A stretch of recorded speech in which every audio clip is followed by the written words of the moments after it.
कसा आहे? तापत्रय विनाशाय श्रीकृष्णाय वयं नमः. ओम सच्चिदानंद रूपाय.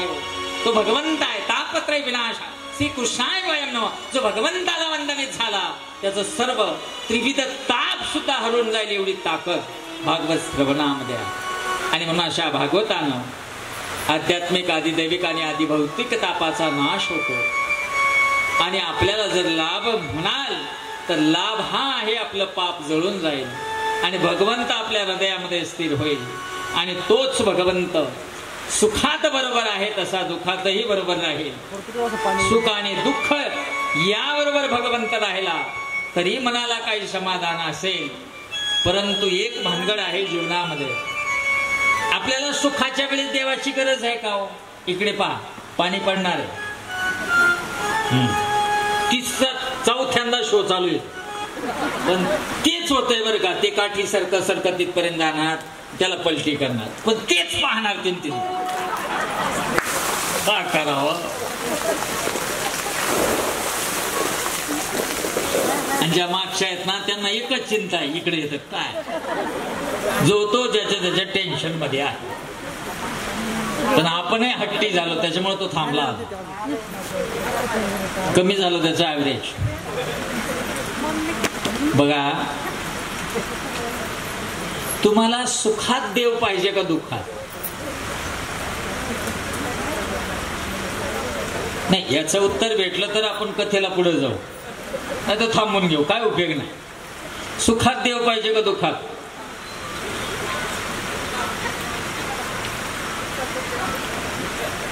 आपण परीक्षाच घेऊ, मतदान. सुखात देव पाहिजे का दुःखात? हे बघा, सुखात कोणाला आठवण येते देवाची? येते का? समजा तुम्ही आता तुम्हाला 10 कोटी रुपये दिले, द्यायला घ्यायला काय लागत इथं? व्यवहार करायला 10 कोटी रुपये दिले, मग तू देवाला एक क्षणभर देखील विसरणार? ते 10 कोट तुम्ही अभिमानाचा आणि सत्तेचा कोट घालून बसताल. त्या 10 कोट आठवण सुद्धा येत नाही सुखात. सुखात माणसाला देव आठवत नाही, पण दुःखामध्ये मात्र घडोघडी देव आठवतो. मग मला सांगा, देव आठवावा, देव आठवणीत राहावा, देवाची आठवण आपल्याकडनं कायम व्हावी, याच्या करिता देवाकडं सुख मागावं का दुःख?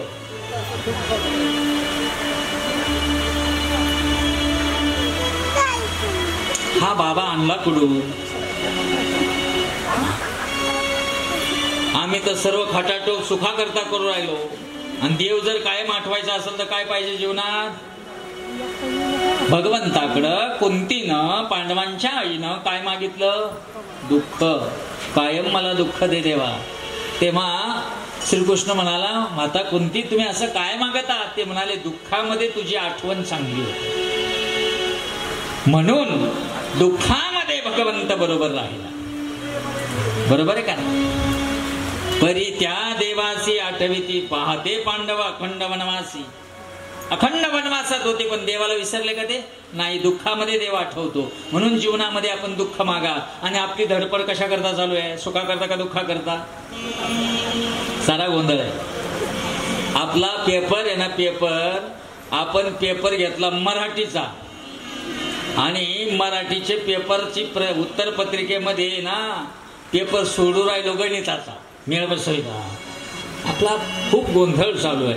आणि हा गोंधळ मिटवायचा असेल ना तर फक्त एकच सूत्र आहे, भागवतात या आणि भगवतमय होऊन जा.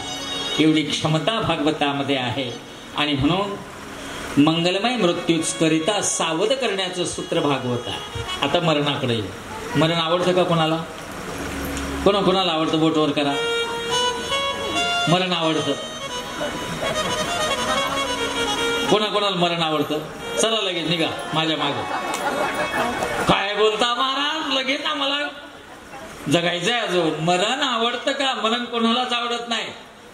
कारण मरणाची तुमच्या आमच्या जीवनामध्ये आणि सर्वांना मरायचं आहे. इथे आहे कोणी? ताम्रपट घेऊन आला, मी कायमचा आहे. सारेचे सारे मरणाच्याच वाटेला. चालविली व्यवहार सत्य म्हणून मरणाची कार्य नाही आठवण, आपल्याला मरणाची आठवण नाही. आणि भागवत हे मरण येणं टाळत नाही, पण मरणाची भीती संपून टाकतं बरं का. मरण कशाला आहे याचं ज्ञान करून देतो, त्याला भागवत म्हणतात. आणि असा मंगलमय मृत्यू जर आपल्या जीवनात आपल्याला आणायचा असेल तर आपण काय साधावं हे भागवत सांगतो. भागवत असं सांगतं की वेळ वाणी याचा योग्य उपयोग करा, तुमचं जीवन सुखी होईल. आपल्याकडनं व्यर्थ काय जातोय आता? वेळ. आणि व्यर्थ काय जाते? वाणी. वाणी वाणी वाणी कळतं? आहे का तुम्हाला वाणी? प्रत्येकाला वाणी आहे. त्या वाणीतनं देव बाहेर जास्त निघतो का भेव बाहेर निघतो? देव निघतो का भेव? साधं भेवच आहे, देव निघत नाही. कारण बघा, आपण वेळेचा योग्य उपयोग करतो. कशामध्ये? प्रपंचाकरता वेळ घातला तर दुःखच आहे. प्रपंच कसा आहे? संसार दुःख मूळ चहूकडे इंगळ, विश्रांती नाही कोठे, रात्रंदिवस तळमळ, काम क्रोध लोभ शोणे, पाठी लागले ओढाळ. असा आहे संसार. आणि त्या संसारामध्ये काय वेळ, आपण सर्व वेळ घातला आणि आज आपल्याला देवापर्यंत जायला वेळ राहिला नाही. म्हणून वेळ आणि वाणीचा जो सदुपयोग करतो त्यालाच खऱ्या अर्थानं सुख मिळतं. हे बघा, मी असं म्हणत नाही की आपण मरणार नाही, आज ना उद्या मरणार आहे याचा अर्थ रोज स्मशानाचा असंही मला म्हणायचं नाही. पण स्मशानाची आठवण एक दिवस सुद्धा मनातनं बाजूला जाऊ देऊ नका.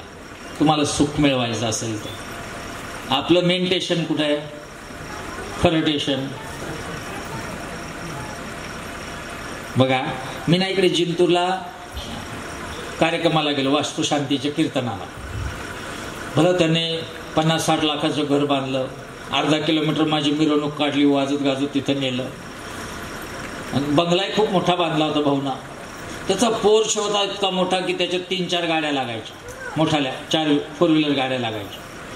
सर्व घर त्यानं दाखवलं, कीर्तन वगैरे आठवलं. मग मला तो म्हटला, कसं झालं महाराज घर? मला सुंदर बांधलं. मला तुमचं घर आवडलं, पण तुमच्या घरापेक्षा तुमच्या बाहेरचा जो पोर्च तुम्ही बांधला तो मला खूप आवडला. म्हणे का? खूप मोठा बांधला तो. आणि आतल्या 1-2 गाड्या आहेत, पाहुणे रावळे येत असतात म्हणून मोठा बांधला. व्यवस्थित झाला ना? म्हणलं व्यवस्थित झाला, पण पोर्च कोणी मोठा बांधत नाही. म्हणे का बांधत नाही लोक? म्हणजे आता लोकांना माहिती, पण मला माहिती आहे पोर्च मोठा बांधत नाही. पण पोर्च मोठाच बांधायला पाहिजे, कारण शेवटची आंघोळ कुठे आहे? असं बोलून गेलो मी. त्यानं परत फोनच नाही केला मला अजून. माणसाची आंघोळ कुठे आहे हो? तुम्ही एवढं मोठं 10 लाखाचं बाथरूम बांधलं, आंघोळ कुठे आहे शेवटची? घातली का एखाद्याला बाथरूम मध्ये? मड्याला आपली आंघोळ बाहेर आहे. याचा अर्थ असा आहे की आपण कायम स्मशानाची आठवण ठेवा. म्हणून स्मशानात कोण राहतं? महादेव राहतात. तुम्ही सोमवार जाता ना, मग उपवास सोडायला कुठे गेलं पाहिजे? जिथं महादेव तिथे जा ना. काय बोलता मेळ बसत नाही आपला देवाबद्दल ना. स्मशानात भगवंत राहतात. याचा अर्थ असा आहे, श्री शंकर भगवान परमात्मा महादेव जे आहे ना, ती ज्ञानाची देवता आहे. ज्ञान करून देतात तुम्हाला मला, ती ज्ञानाची देवता आहे. आणि समभाव जागा ठेवा तुम्ही. आम्ही कायम समभाव जागा ठेवावा याकरता ते स्मशानात आहे. आणि म्हणून समभावाचा व्यवहार आपलं मरण सुधारतं. मरण आपल्याला सुधारायचं आहे. जीव हा कधी अमर होत नाही, परंतु कथा मात्र जीवाला अमर बनवल्याशिवाय राहत. जीव अमर होत नाही, पण कथा माणसाला अमर बनवेल एवढे सामर्थ्य भागवतामध्ये आहे. आणि म्हणून तिचा आश्रय घ्या आणि जीवन अमर करून टाका. परीक्षित आणि शुकाचार्यांचा हा अमर संवाद आहे. अमर युग निघून जातील तरी हा संवाद कधी लुप्त होणार नाही. हेच भक्तिरसाचं दान तुम्हा आम्हाला प्राप्त झालेलं आहे. कथा श्रवण करताना ऐकत असताना माणसाला समाधी लागावी, तल्लीन होऊन जावं. मन रंगले तुझे पायी स्थिरावले. त्याच्यामध्ये स्थिर होऊन जायचं, मन रंगवून घेऊन जायचं आणि रंगवण्याकरिता योग तपाशिवाय रंगण्याचं आणि समाधीमध्ये एक होण्याचं सामर्थ्य भागवतामध्ये आहे.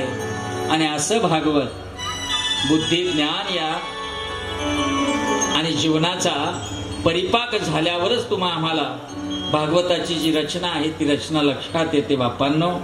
म्हणून भगवत आणि भगवंताचं श्रवण जे आहे ते प्रेमानं करा आणि प्रेमच मनामध्ये साठवा. प्रेमच माणसात साठवलेलं जे प्रेम आहे ना तेच प्रेम तुमच्या आमच्या जीवनाचं खऱ्या अर्थानं साधन आपल्या हातात भगवंत दिल्याशिवाय राहणार नाही. आणि म्हणून भागवताची ही रचना आहे. आता याची रचना भागवताची कशी तयार झाली आज धावत सांगणार आहे, कारण पुढे आपल्याला लिमिट आहे. राहिलेला भाग आपण घेणारच आहोत तसं काही नाही, परंतु उद्यापासून आपल्याला वेळेचं बंधन पाळून आपल्याला 3-3.5 तास तरी मिळाले पाहिजे. बघा, भगवान व्यास हे आश्रमामध्ये बसलेले होते आणि श्रीमद भागवताची रचना करायची. आणि रचना करायची तर ते मुखातनं आलेले जे शब्द आहेत ना ते शब्द टिपणारा कोणीतरी चाणाक्ष असणारा लिपिक त्यांना पाहिजे होता. आणि तो लिपिक कोण असावा याकरिता व्यासांनी नारदांना विचारलं. तेव्हा नारदांना सांगितलं गणपती सोडून कोणीही लिपिक होणार नाही, गणपती तिथे पाहिजे तरच याचं लिखाण सुंदर होईल.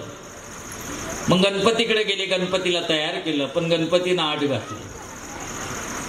मी लिहितो पण एक क्षण देखील थांबणार नाही, मला कायम सांगत राहा, मी कायम लिहित राहील, मला टाइम नसतो, मला वेळच नसतो की जो वेळ मिळाला मी एक क्षण थांबणार नाही. म्हणून गणपती ज्याच्याकडे आहे, गणेशाची कृपा ज्याच्याकडे आहे ना तो कधीच थांबत नाही. कारण गणेशाचं वाहन काय?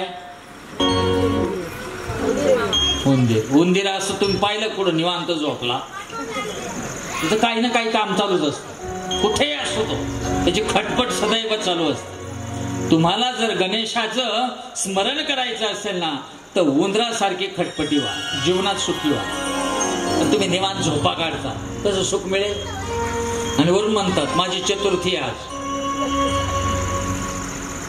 अरे चतुर्थी पण तो गणपतीचं वाहन उंदीर आहे, त्याचा अंगीकार कधी कराल तुम्ही?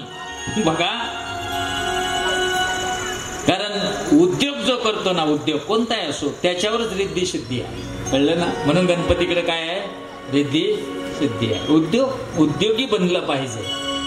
तुम्हाला मला असं वाटतं मी असं देवापाशी जाईल, महादेवाचंच मंदिर आहे, मारुतीचंच मंदिर आहे ना, तुम्हाला असं वाटतं मी मारुतीकडे जाईल, मग मारुती प्रगट होईल, मग मारुती मला आशीर्वाद देईल, बोल वत्सा तुला काय पाहिजे. मग मी म्हणेल काही नाही मारुती राया, 10 कोटी रुपये द्या, मी सुखी होईल. असं होईल का कधी? तुमचा मारुतीवर विश्वास आहे का? आहे ना सर्वांचा? नक्की. समजा दररोज तुम्ही मारुतीला आंघोळ घालायला पाणी घेऊन गेले, रोज पाणी घालताय. समजा हनुमानची जयंतीच्या दिवशी तुम्ही पहाटे गेले ब्राह्मी मुहूर्तावर, हनुमंताला आंघोळ घालायला ना, हनुमंतच मूर्तीतून प्रगट झाले, मग हो तुम्ही आंघोळ घालशाल? तुम्ही आंघोळ घालशाल का तुम्हाला शेवटची घालावं लागेल आंघोळ? हो खरंच सांगा. सर्व देवाबद्दल भीती आहे म्हणा, देव स्वीकारायची ताकद तरी कोणात आहे? खरंच सांग. म्हणतात हे सर्व देवाचे रूप आहे. नाग कोण आहे? नाग. नाग तुमचं भाऊ आहे ना, तुमचं भाऊ आहे ना नाग देता, बरोबर आहे का? मग राखी बांधून याचा सर्व भ्रमे डोक्या. समजा इथं जर तो निघाला म्हणजे प्रगट झाला, स्वीकार करणार आणि वरून म्हणायचं भाऊ आहे माझा, भाऊ कसला आला भाऊ, भीतीचा भाऊ आहे तू. देवाचं अस्तित्व जाणण्याकरिता तो स्वरूपाचं अस्तित्व आपले अंगीकारत नाही. असो रिद्धी सिद्धी गणपतीच्या जवळ आहे. आणि म्हणून देवाला सोडून जगू नका. प्रत्येक कामाची सुरुवात ही गणेशाच्या पूजेना. गणपती सोडून कामच सुरू होत नाही, म्हणून व्यासांनी आरंभाला गणपतीला घेतलेला आणि गणपतीला बरोबर घेऊन गणपती लिखाण करायचे, पण अट होती, मी थांबणार नाही. तर व्यासांनी देखील अट घातली, मी जे सांगतो ते योग्य आहे का अयोग्य आहे त्याचा निवाडा तुम्ही करायचा लिहायचं. गणपती बुद्धिमान होते. आणि काय व्हायचं, व्यास असं सांगत असताना एखादा श्लोक असा टाकायचे ते तर तिथं गणपतीचा गोंधळ होऊन जायचा. खरं काय खरं काय, तेवढ्या वेळात बाकीचे कामं उरकून यायचे, परत बसायचे. असं अखंड लिखाण भागवताचं चाललं बघा. आणि या भागवताच्या सूत्रामधून तुमच्या आमच्या जीवनातलं खरं गवत निघून गेलं आणि आपल्याला भावरूपी असणारा भगवंत मात्र प्राप्त करता आला. आणि असा भगवंत जो आहे त्या भगवंतानं त्या रचनेमधून तुम्हा आम्हाला काहीतरी फळ निश्चित दिलेलं आहे. आणि हे जे भागवताचं फळ तयार केलं गणपतीच्या माध्यमातून, ही मी नेमकं कोणाला देऊ? कारण जे आपल्याला प्राप्त झालं ते कोणाला तरी द्यावं. जे प्राप्त झालं ते कोणाला जर आपण दिलं नाही तर आपल्याला जे मिळालेलं आहे ना त्याची किंमत शून्य होते. म्हणून जे आपल्याकडे असेल ना ते इतरांना द्या. संतांनी काय केलं, जे जे आपण ठावे ते सकळा सांगावे, शहाणे करून सोडावे सर्वजण. सर्वांना द्यावं, देत राहावं, कारण दिल्याशिवाय त्याची पूर्णत्व त्या वस्तूला पूर्णत्व येत नाही. म्हणून हे भागवत तयार झालं. 18,000 श्लोकांचा प्रबंध तयार. माता द्यायचा कोणाला द्यायचा, त्याच्याकरता योग्य पाहिजे ना. हे बघा, जेही आहे ते योग्यतेचं असलं ना त्याच्याच हातात द्या, अयोग्य जर असेल ना त्याच्या हातात देऊ नका. म्हणून घर चालवताना 4 मुलं असेल ना तर आई वडील विचार करतात या 4ही मुलांमध्ये योग्य कोण आहे त्याच्या हातात घरचं सूत्र द्यावं लागतं. नाही तर घराचे वासे फिरायला वेळ लागत नाही. जो योग्यतेचा आहे त्याला द्या. ज्याच्याकडे योग्यता आहे तोच ते करू शकतो असा विश्वास आहे. भारतीय सेनेवर आपला पूर्ण योग्यतेवर विश्वास होता म्हणून 4 दिवसात पाकिस्तान हरला. याला योग्यता म्हणतात. अशी योग्यता असली ना की कोणत्याही कार्यात अपयश येत नाही. आता तुम्हा आम्हाला असं वाटतं 4 दिवसात तरी तर समजलं नाही, कुठं झालं काय झालं, असं कुठं झालं संपलं. ते युद्ध कसं झालेलं आहे याची व्याप्ती खूप मोठी आहे. कारण योग्यतेचे जे अधिकारी आहेत ना ते तिथे काम करत होते.